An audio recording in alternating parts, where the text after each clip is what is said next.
So as we speak, there is 11, coming on maybe 12 prisoners in hospital due to this suspected mass overdose in Portlaoise. Obviously, there's going to be an investigation into where these drugs came from. Did they come in the general supply that goes into all prisons, or if there was something more sinister to it?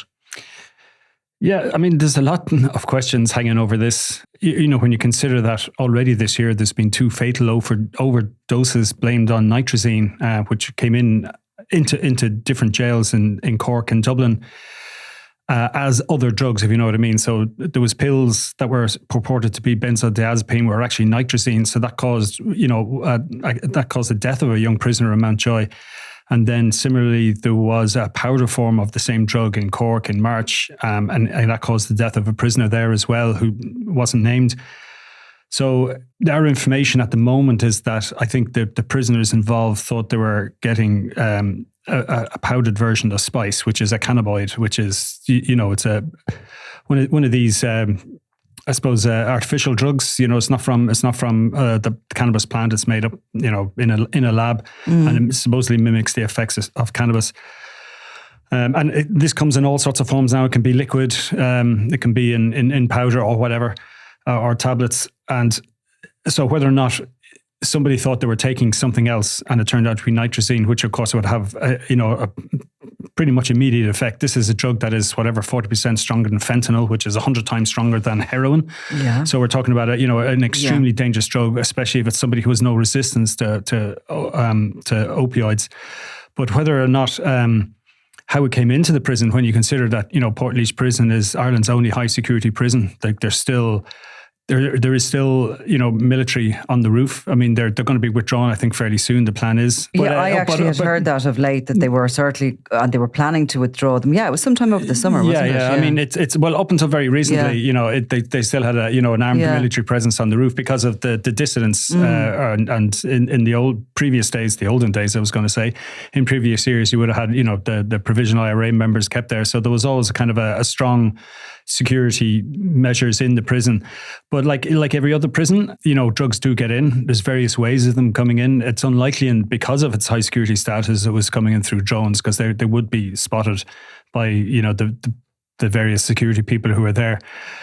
There is other means, we have seen in the past where drugs are being distributed by some of the ordinary criminals who are in Portlaoise, along with the dissident Republicans and Gangland criminals and other people considered high risk, and they're often there to do the kind of the jobs like cleaner, to bring out the library books, to work in the kitchen, that sort of thing. I mean, the fact that that there's I think the number of dissident Republicans is down to like 5 or 6 now. So I mean, they're not really a factor anymore in that sense.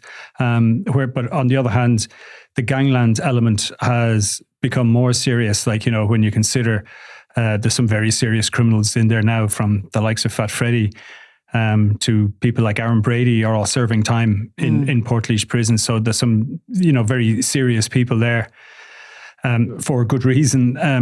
But whether or not this was an accident, there's 12 people were hospitalized. I think 6 of them are back in the prison now after being treated, but the 3 still in ICU. And were they all in the same wing? Yeah, I believe so. Yeah. Our information is that they're all on C wing, right? Which is a mixture of prisoners. It would seem like, so from some of the names that we know, some of them are, basically chronic addicts. People getting, a mixture of I suppose of sentences, like some short term, some long enough. But they're not gangland criminals. They're not professional criminals. They might be career criminals in a sense that they're always in trouble. But they're, at the base of it is their drug and alcohol probably related issues, and some of them are quite young. Some of them are only 21, 22. We were liaising when this story started to break, and obviously there was one significant name of somebody involved in a gangland murder in 2009 who was rushed to hospital, but the other names were totally unfamiliar.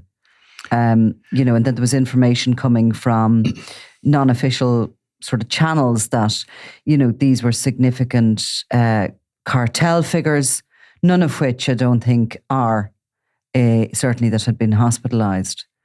No, I mean, like apart from the one gentleman that we know of who's serving a life sentence for a gangland murder, like the rest of them, as you say, are just, ordinary criminals serving regular sentences. You don't expect to be in Portlaoise, or is it? No, but as I said, they're often there because they need a certain element who are going to be able to carry out, the kitchen jobs and, the library jobs and stuff like that, because they can't trust the gangland guys, and the dissidents don't do that kind of work. They run their own programs and their own landing, like whether it's art or university or whatever. And those ones you were talking about, the previous suspected overdose and the deaths, indeed, have you ever seen anything like this, that there's 12 inmates all at the same time? I mean, you imagine if drugs get into a prison, it's distributed fairly quickly, not like on the streets where, I suppose, if there was something wrong or poisonous about a certain batch, you might have people starting to get sick sporadically,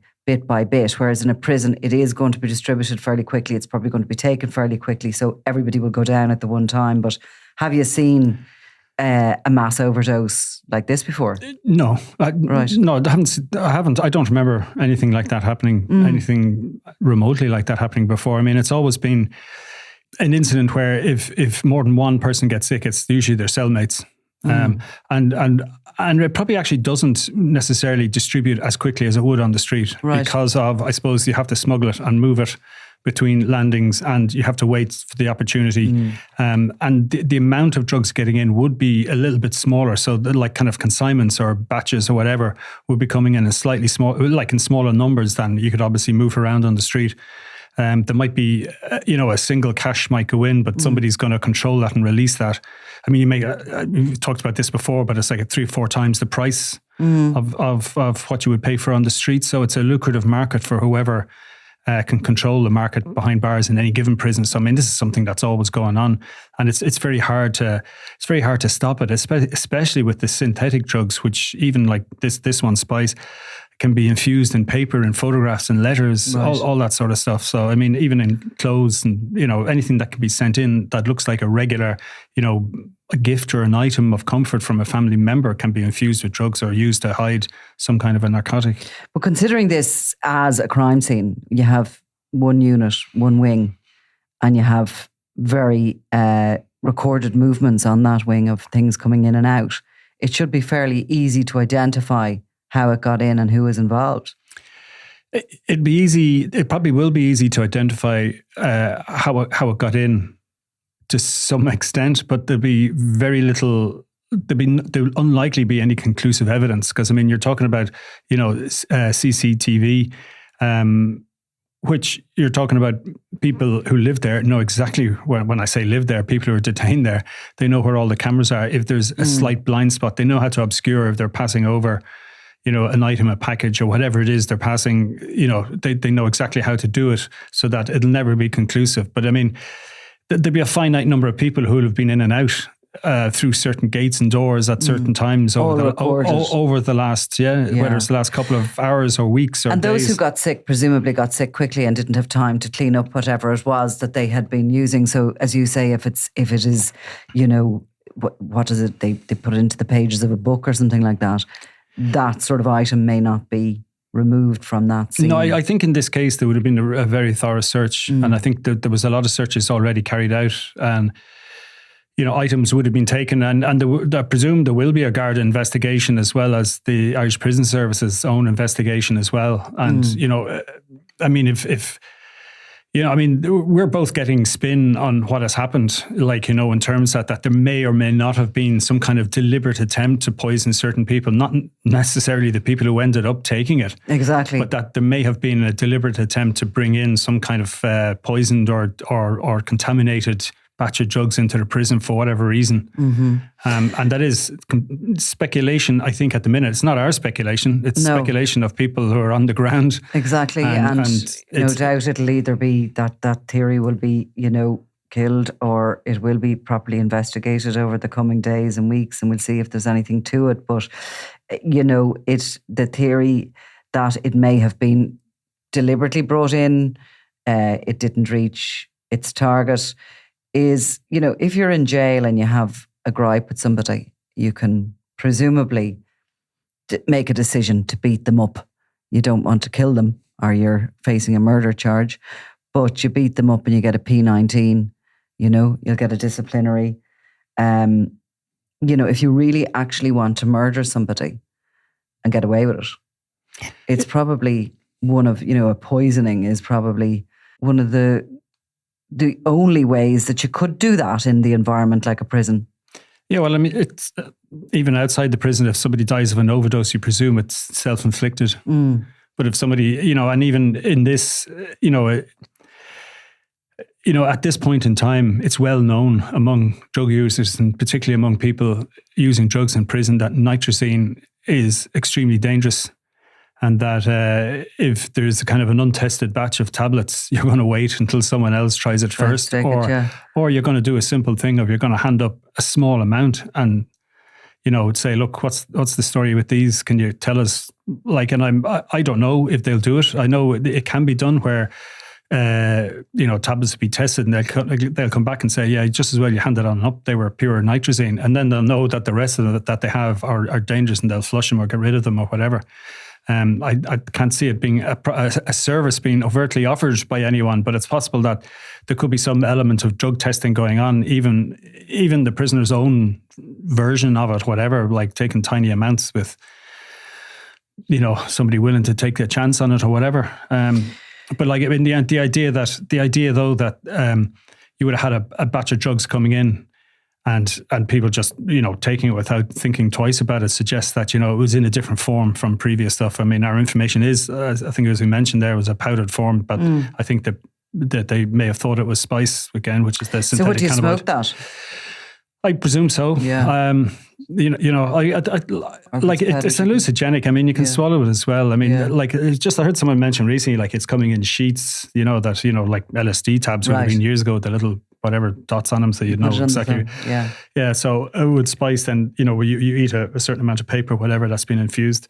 So what happens in a situation like this? And do you know anything about what did happen in the prison as the prisoners started to become sick? I mean, it must be quite chaotic. Yeah, I mean, like in Portlaoise Prison, I remember before, like doing stories about high-profile prisoners who became very ill, and it can take 20 minutes to get them out to the front gate because you're talking about such tight security and the number of gates they have to go through. So anyone who's familiar with Portlaoise know that the general hospital is literally across the road, but it can take 20 minutes to get somebody to the front gate from whatever wing. Now, presumably, once they have, whatever it was, I suppose it was initially it was 8, and then it was 10, and then it was 12. That I suppose that line of communication was already open, so they were obviously checking everybody straight away, and getting them out sooner. So, or presumably they were doing more than one at a time. I think the emergency plan was put into place in the hospital, the same as if there'd been a bus crash on the motorway or something where medical staff are called in, so I mean, if you're talking about dealing with multiple casualties, it's a huge, multiple casualties who are, potentially in a life-threatening condition. You're talking about a huge kind of amount of resources needed. You're going to need all hands on deck really to figure out which one is in the worst condition, who gets treated first, and what to treat them with. I mean, like, in one sense, like an opioid overdose nowadays can be one of the easiest treated with the use of Naloxone prescription drug. It comes in a nasal spray, so it can be administered quite quickly, and it reverses temporarily the effects of opiates and opioids. Really, actually, and it saves hundreds of thousands of lives in the US. Where the fentanyl epidemic, and particularly in the East Coast, was huge, and and this I suppose drove it. And we haven't had that fentanyl kind of epidemic yet in Europe, but we'll be kind of naive to expect it won't happen. What does it do? Does it stop the heart? An overdose from opioids and opiates is basically, it suppresses your respiratory system. Yeah. So you just stop breathing. People go blue in the position at the moment it hits. So you see these horrible pictures the odd time of, coroner's inquests where somebody's sitting in a chair with the needle still in their arm, or, kneeling on the floor with whatever they were using to ingest the drug. And then, and it's the Naloxone is, it's an immediate kind of reaction. Like there was one situation was reported to me recently, not reported to me, but told to me by somebody, working in the prison system that, there was an overdose. Again, it was not connected with this one. And it took like 3-4 more doses of naxolone to bring someone back, because what happens, like the way it was explained to me, it works on the receptors of the brain that the opiates and opioids are affecting, and it goes straight, the molecules of naxolone go straight to the same receptors and negate the effects. So it's a matter of, you literally take a deep, a deep inhale and you're awake. And then if you still have enough opiates in your system, that you go back under again. So you keep having to do it until somebody is fully conscious, and but a little bit like then bringing somebody back to life. They've stopped breathing as such. So you have a very short window, or else somebody could be left with permanent injuries from the lack of oxygen to the brain. Yeah, I mean, you'd be permanently brain damaged. Yeah. I mean, or in a coma that you're not going to necessarily come back from. And, and sometimes they don't really know. I mean, you never know with a head injury patient, whether it's from a drug overdose or an assault. You never really know, like, until some point there where they wake up or don't. I mean, they'll do scans and they can see in obvious cases that there's catastrophic damage to the brain or whatever. But in these cases, they're, all they can do, I suppose, is wait and see. Like, stabilize a patient, stabilize the vital signs as best you can, and hope for the best. The fact that, more than half of them are back in prison, that they're presumably up and running again. Yeah. But there is certainly one, if not two, in. Well, there's three still in ICU at the moment. That would, as we're talking now, we know that there's three, and there's one in particularly in a bad way, in a critical condition. So how does that work then? From these prisoners are taken out, they're loaded out of Portlaoise Prison across the road into a sort of a emergency casualty situation. What happens with the prison officers? Do they have to then man the hospital wards where they're being kept? It depends on the prisoner, but it used to be about an average. It used to be kind of 3 prison officers per prisoner if they were on a hospital visit, and I think then it was kind of reduced down to 2 over the years. And again, it would depend. It would depend on the prisoner. If you had somebody high risk or high profile, you could potentially have 3 prison officers and armed Gardaí called to be close to the entrance of the hospital in case there's an attempt on this person's life, or an attempt to have them escape from there. I mean, we did have that with James, I think, was James Martin Cowell. Yeah, between us, we get the old memory cells going. But there was times when he managed to get out to prison, and he was able to slip handcuffs. Apparently, he was quite good at this. So there has been attempts to kind of use hospital visits to get out. There was another kind of reasonably high profile one in Tala years back where that's right. Some armed guys came in. So it does happen. So, I mean, they do have to take precautions. So I'd imagine in a situation like this where you have 12 prisoners, there would have been a full complement of security, or maybe not initially, but it would have grown as the kind of the scale of the crisis would have come to light. It sounds like an absolute nightmare for them. What have the prison officers said in relation to all this? Yeah, they put out a statement this morning, and they were saying, look, it's down to overcrowding and illegal smuggling of drugs into the prisons, and it's subjects that they've been raising every year at the POA conference, which, I've been at some of them. Overcrowding, how does that? Well, there's less space for prisoners to kind of engage in education or addiction counselling. That there's less space for people who need to get away from other prisoners who, are willing to use drugs. There's less areas that can be kind of considered drug free. A big part of any prisoner who's trying to, give up, or to get over an addiction, they need to be on a wing where kind of all the other prisoners on the wing are committed themselves to not using drugs, so that, you have some chance of staying on the straight and narrow, or staying sober. And if you're on a wing where people aren't committed, it's going to be very hard to resist, especially then if there's nothing else to do. If you're doubling up in cells, when you have someone come in and they've managed to get contraband in or whatever, and you're being offered tablets or whatever it is, it's going to be hard to resist. You have your TV in the cell, but that's more or less it. And I'm sure you can. There's just a kind of a heavier lean on all the resources that the prison has when there's overcrowding. Yeah, and obviously then the drugs are just coming in more and more. And there was figures today as well suggesting that the prison estate is 112% capacity at the minute. The Midlands is at 107. So the POA were saying as well, this is the second major incident involving illegal drugs in 3 weeks. The previous one being the incident we spoke about in Mountjoy, but And you've had the threats of the prison officers whose house was, was attacked in an arson attack there as well. So, I mean, it's, and there's the whole pressure on the system as well, like, trying to keep sex offenders away from general population, record numbers of sex offenders in behind bars at the minute. Ken Foy has done a recent story about that.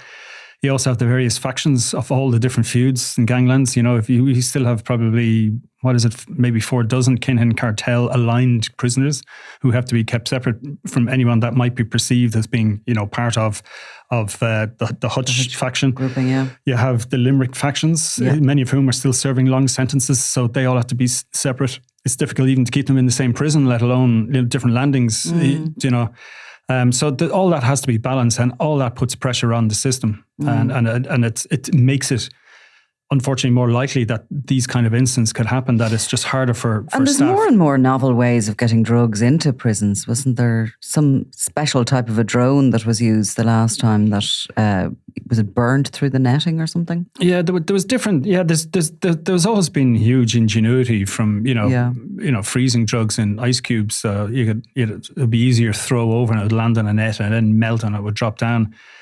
There's, now it's weighted copper pipes, so they can slip through the holes in the net as well. I mean, some of it isn't that sophisticated. I mean, like I suppose it's the idea of these new drugs that are created in laboratories and that can literally be steamed or whatever it is into the pages of books. And there was initially when that started happening, there was a very quick solution, and it was I think someone in the IPS kind of was aware of these scanners that will detect the likes of fentanyl on paper, and that was then used standard, and it kind of it stopped it overnight. That particular method of getting drugs into the prison became more difficult. But at the same time, it's easier to fold up a small piece of paper that might have 1,000 doses of whatever drug, and put it where you need to put it to get it into the prison. And there's people who can fit hundreds, if not thousands, of pills into their bodily orifices as well. So I mean, that's what you're dealing with, and again, the motivation for the drug dealers is there because they're making so much money. You've a captive audience; you're getting 3-4 times the price for the same product you would get in the streets, and for the users, you can totally understand that as well. I mean, the kind of the grimness of prison situation. I think it must be pretty boring, being stuck in there all day, and they are looking for something to relieve all that. Yeah, and I mean, like 20, 25 years ago, 30 years ago, provincial towns in Ireland wouldn't have had a heroin problem. And then a lot of those towns would have developed their heroin problem by the guys returning back from Mountjoy, the local guys who are getting into fights or causing trouble or whatever, and doing 6-month and year sentences, and they come back addicted to heroin, and eventually, there'd be enough of them in the one town that it'd be worthwhile a dealer making a trip once a week, or one of them becoming a small-time dealer heading up to Dublin to buy the stuff, and then all of a sudden there's 20 people in that town. And that's and that's the reality of it. I think that's a pattern that's kind of it's shared across the Western democracies. That sometimes, despite the best efforts, prisons can be kind of a starting point for some people's problems. Well, look, we've just touched on this story, and it will develop obviously as the focus is on how these drugs got in and why, and the ongoing treatment of certainly the ones that remain in more serious conditions. So we'll come back to it. Thanks, Eamon. It was a pleasure, Nicola. I'm Nicola Tallant, and you're watching Crime World, a podcast about criminals, drugs and the underworld in Ireland and across the globe. Make sure you subscribe to our channel and turn on notifications so you can be the first to watch all our latest episodes. You can also listen wherever you get your podcasts.